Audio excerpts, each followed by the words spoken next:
So sometime around 16 years old, which would be like around 1993, 1994, uh, I became awkward and narcissistic at the same time. It was a terrible combination. Uh, I don't want to name drop like where I learned it, because some of it is like you can't blame other people, and some of it is like you can't blame yourself because you became indoctrinated somewhat. You started to metabolize some non-truths. You had, some shit got in your head, some nonsense. It's affected the rest of your life. Like the effect isn't tailed off completely. It's not gone. The more that I learn about where that came from, uh, it seems like, okay, today you have a bunch of like queer Marxist dialectics, and there's also transhumanist dialectics, but they're different. But there's an agenda behind it. But it was always here. I was watching Carolyn Poroshenko interview two women about the effeminization of young people, young men, and it was like there's something that similar to what's seems to be highly, like, right now at the peak of it, right, that was going on back then. But the some of the people back then that were promoting it are not going to be today promoting it. I don't think so. And even if they fall under that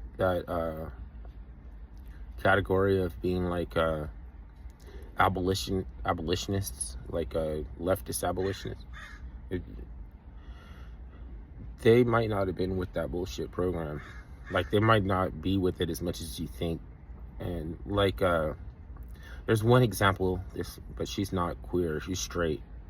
She was like a valedictorian, hella smart and everything. But back in 1996,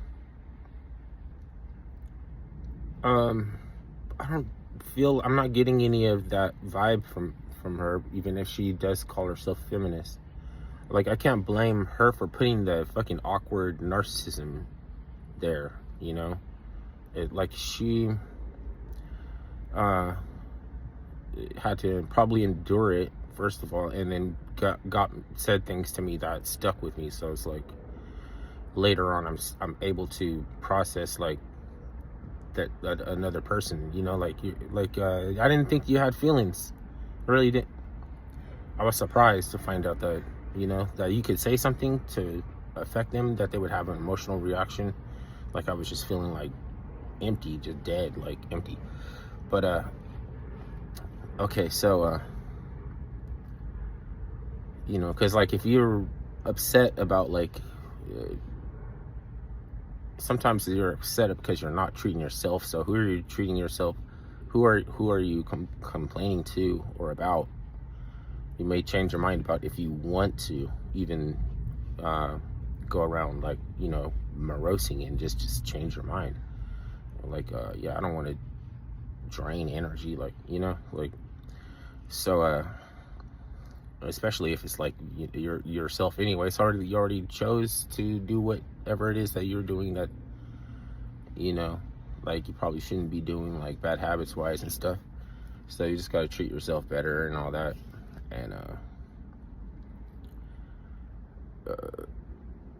there's something about like women were laughing at some, like because you could become infatuated and then you're not obsessed. There's like, obsession is not love, right? So but like if you're infatuated, sometimes they might think maybe if I should give them a nudge, like great expectations, like, oh, you thought I was nice, and slap you for thinking that I was nice. Like, no, that's not going to get rid of the infatuation. Sometimes being mean to a guy might make him even the same, like a little bit more, like almost leaning toward obsession, but not quite, because of course I'm never going to admit to being an obsessed. Like that's a kind of a, well, you know, it's like a thin line, right? But it's kind of a menace to, like, it's kind of a, you're distracted from your purpose, and it's kind of weakling shit. So it's like, fuck that. No, like, you think that's, you know, like you, like if you think like that someone's obsessed, it's kind of like maybe you're just talking about infatuation. Like sometimes we just use exaggeration. So it is like, do they know what they're talking about? Like, you know what you're dealing with when you say, like, you know, these like exaggerations. Because if it's a thin line, you might end up being weirder than the person that you think is weird. Because like you can't really like defame somebody without libeling them. So you're kind of like sacrificing someone. It's like you should know better, like somewhat you should know better, and somewhat you can't, because like when you become indoctrinated, it's like very, you know, younger and shit. It's like you're not even responsible completely for the indoctrination, because you didn't know what you were being taught, and then later on you got to wonder where it came from. And I can learn more about it by learning about the far left without blaming the person from back in the day who was far left. Because I think that shit can't be used to indict her, because at the time, you know what I mean, she was just like a really smart person who was like me, young, didn't know what we're being taught, you know. So like, she's not into queerifying the young generation. You could never put that on her. You know, she still might be talking about some, like, you know, socialist, like Slavic socialist studies with, like, you know, something that happens about like jail, like people going to jail like no homo, and then come out of jail like superfied, you know, full-blown gay. Like, why is there's no in between?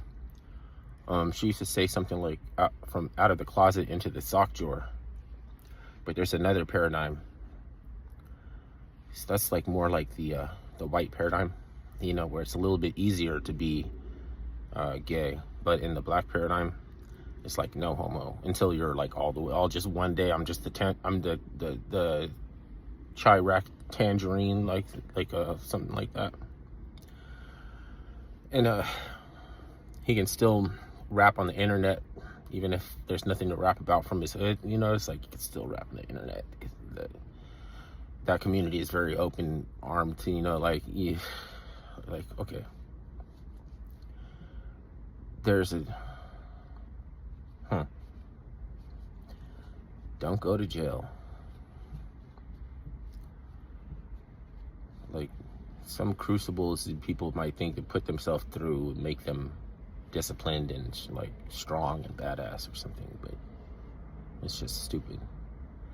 Why suffer unnecessarily? You're gonna suffer anyway. You can't stop the suffering. You can't end it. But so, what about unnecessary?